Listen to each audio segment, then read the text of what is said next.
Welcome everybody back to Boost in Motion, guys, and today let's talk about it. The Z1 Motorsports has now released their turbo kits for the VR30 Q50 Q60 and Nissan Z. So guys, let's go. Let's jump right into it. First thing, shout out to my whole Boost in Motion family. I know you guys have already hit the like button. Thank you guys for your support. And if you're new to the Boost in Motion channel, I'm Boost in Motion. I'm a Nissan Infiniti enthusiast, car enthusiast, but also today I'm reporting the news. And in the news today, guess what? Z1 Motorsports has now released their turbo kit for the Q50 Q60 Nissan Z. But I think you guys should really care about this because there are some good numbers here, and I think I definitely want to report it. So let's jump into it. Let's quickly play a couple of videos, and we'll get into the technical information really soon. So pretty much sit back and enjoy.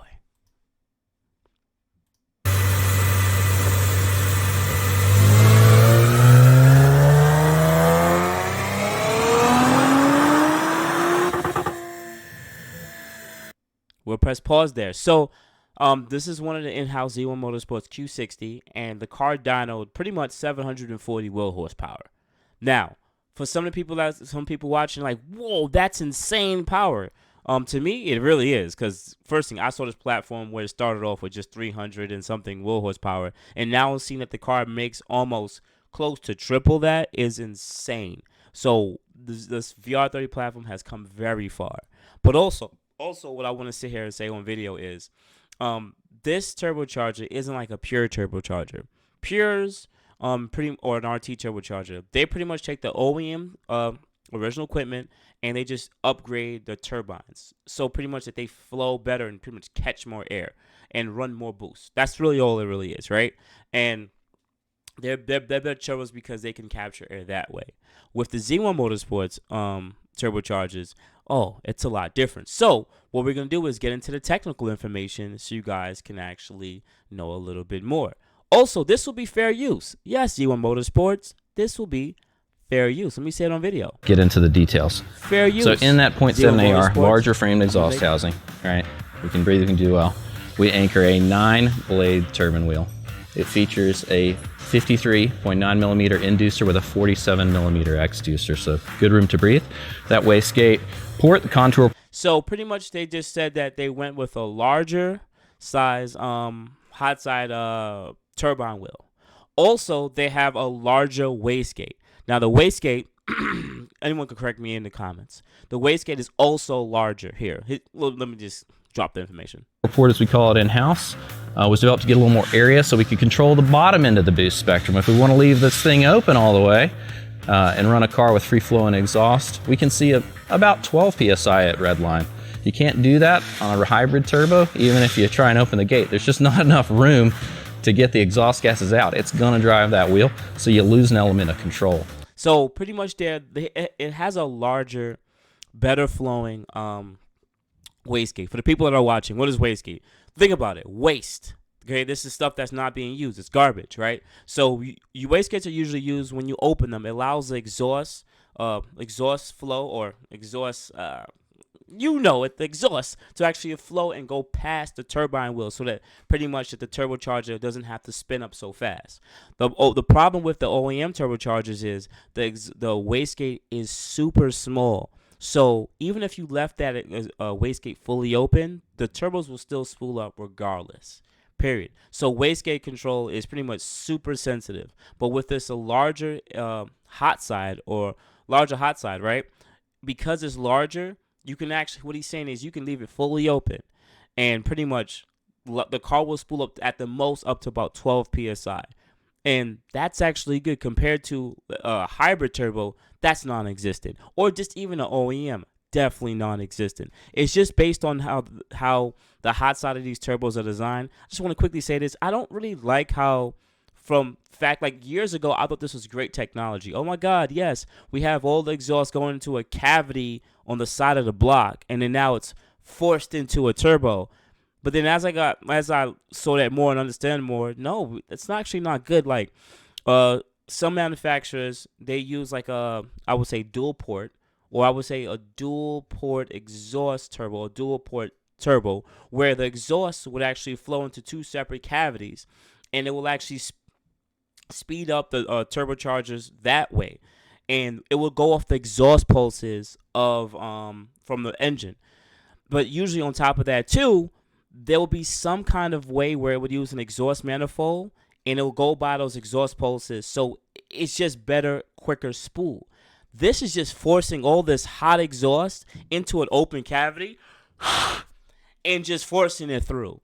And with a wastegate so small, it really can't, you don't have much control over it. The exhaust has to go somewhere. And remember, the harder the engine has to work to get the exhaust out, the less power it's actually making. Think about that too. So if you can get the air out of there, the exhaust out of there even faster, you actually regain power by restricting, once again, I'm making it less restrictive for the exhaust to go out. Yes, exhaust is important. Your catback exhaust is important. Your full catback is your downpipes are important. But the most important part is what exactly bolts up right to those exhaust valves when that exhaust starts shooting out and being pushed out by the motor. Remember, the motor's a pump. But let's continue.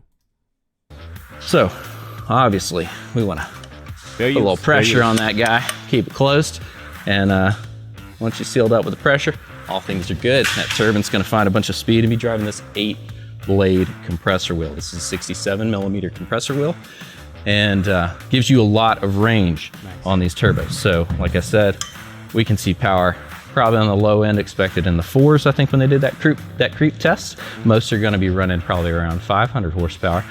And well beyond 600, I'm going to be excited to see how far these things get pushed as people go crazy with full fuel systems in the 85.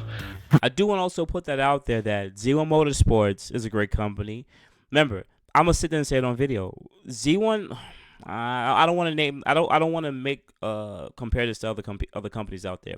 Just know that Z1 Motorsports is in the game of Nissan and Infiniti. Other companies, competing companies that are making similar parts. Well, I already said Pure, but Pure just takes an OEM turbo and changes the turbines. This company actually designed this to be better. Always remember that. So Pure can take apart pieces and put it back together and give you a good product. But they're giving you OEM plus. This company is giving you a full replacement that is pretty much OEM, just better, completely all around. So that's what's actually super dope about this. And they took their time in years of beating on these cars just to know what will be better. Kits come complete. Everything is very, very nice. You get all stainless hardware included. Nice CNC machine. Cooling banjo bolts. You get nice actuator rod.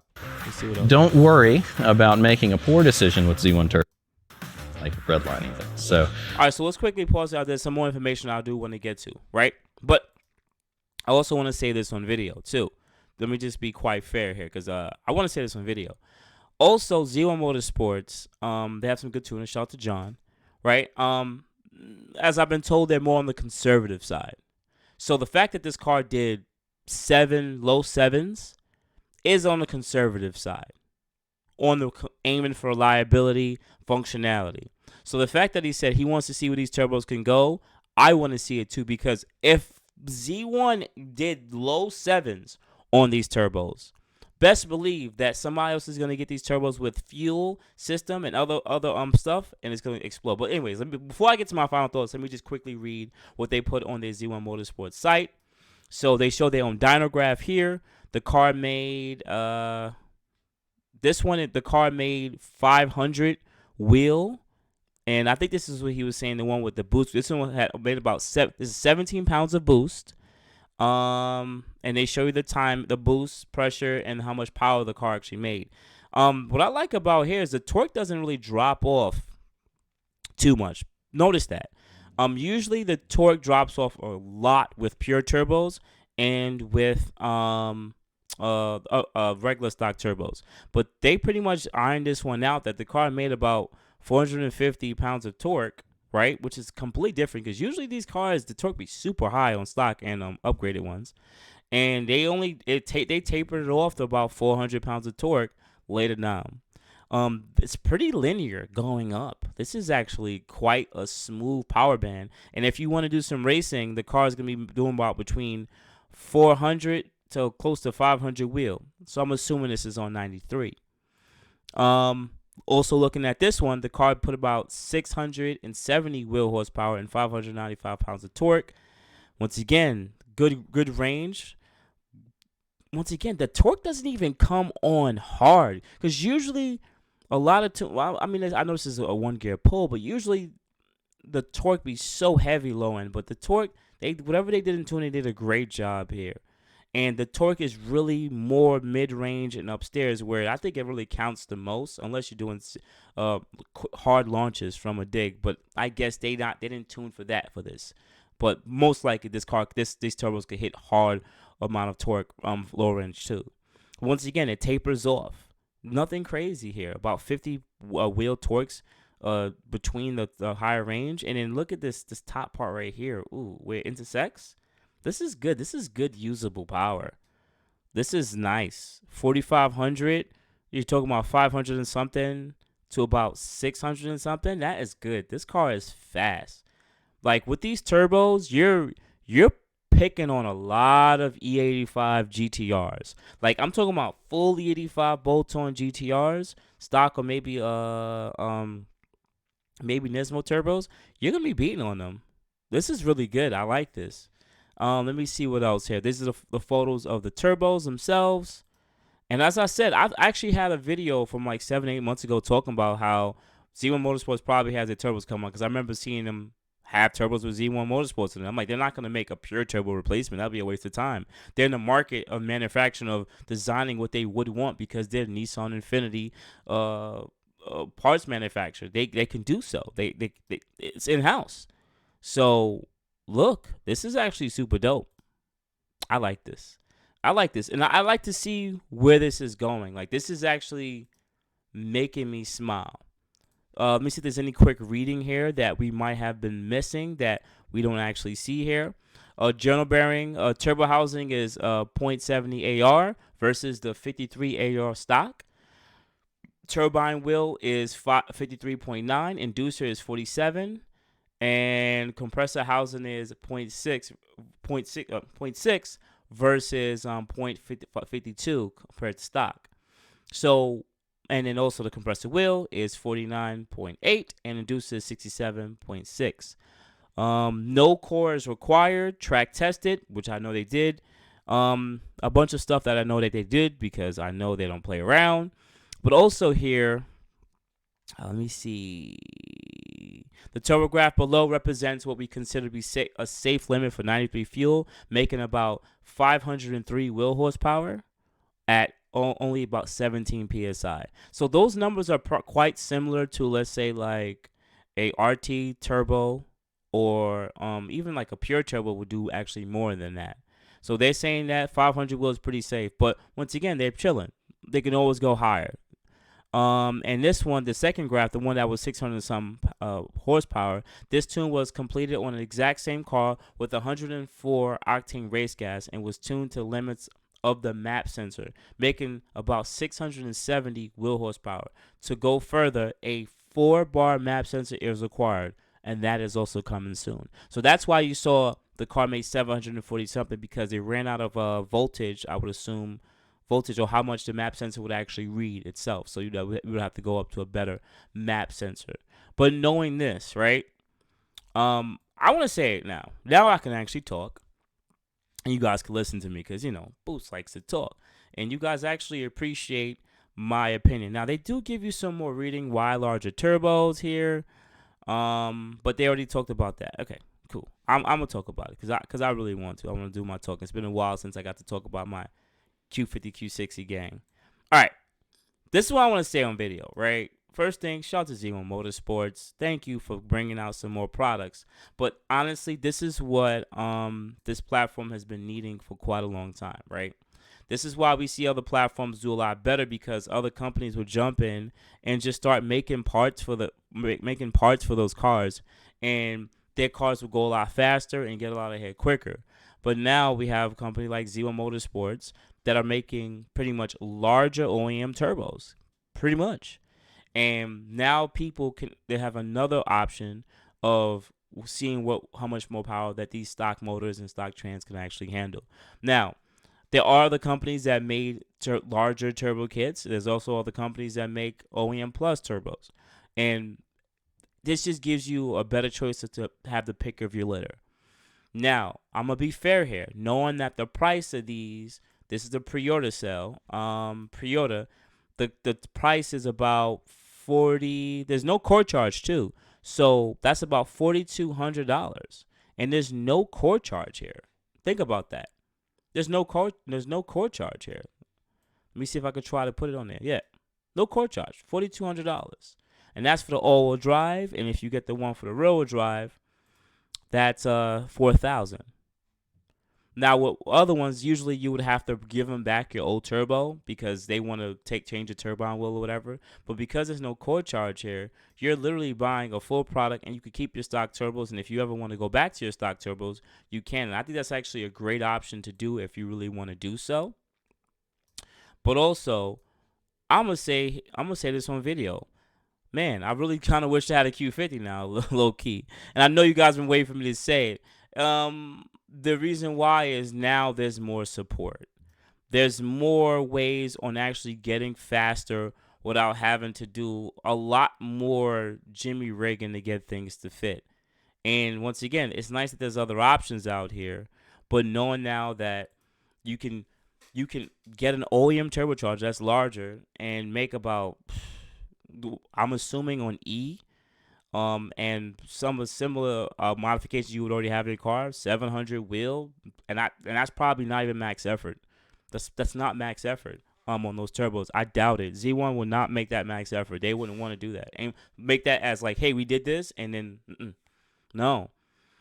I'm super excited to see what the rest of this year is gonna hold because a lot of heavy hitters are probably gonna get these turbos because they either have pures already or they've been with whoever's ready to pull the trigger.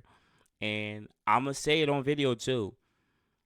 There's so much other modifications that came out already for this that's gonna probably be even better that I can't wait to see it. Knowing that these are OEM, that you could probably use your stock intakes. You go to use all your exhaust modifications and all your cooling mods, but necessarily, I want to see these turbos with air to air kit.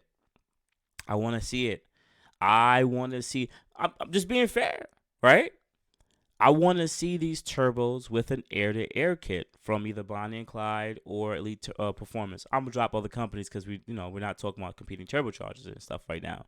But I would love to see that now, knowing that they took care of the bottleneck of the hot exhaust and how much that was slowing down or robbing power from the motor. Now we could go back to better flow and better charger attempts for it. So that 740 can easily creep up to probably, possibly, just on the same tune, maybe 750, 760. And that's throughout the whole horsepower band, and it could go more. Somebody might push it, and on those turbos you might see 800 wheel on stock block, stock trans. And I'm gonna be fair, I'm gonna say this on video. If I see these turbos, the VRX70s hit 800 wheel on E with just stock motor and stock trans, I don't know how long the motor's gonna stay together. But if I see it, I'll come back in the Q50 game. I'll come back to the Q50 game. I'll come back. I'll get another Q50. I'll make sure it'll be the spec that I like. It won't be another blue one, and I'll come back. I will come back, and I will purchase a set of VRX 70 turbos, and we're gonna cook again, but we're gonna cook even better. All right. So outside of that, guys, hope you guys enjoyed this video, because I enjoy hanging out with you guys and talking my nonsense with y'all. It was good, man. It was good. I'm really happy to see where the Infinity game is going. Remember, I know I'm part of the Mercedes gang, going through what I'm going through. It is what it is. It sucks. But at the end of the day, I'm happy to see where it's going, and I'm happy that I get to still report the news on it. All right? So, shout out to Zero Motorsports. Please, no flags. We're just reporting the news here. All right? So, outside, guys, you have a good morning, good afternoon, good night. You can send me a message at boostinmotion.g, Facebook, and also a message at boostinmotion@gmail.com.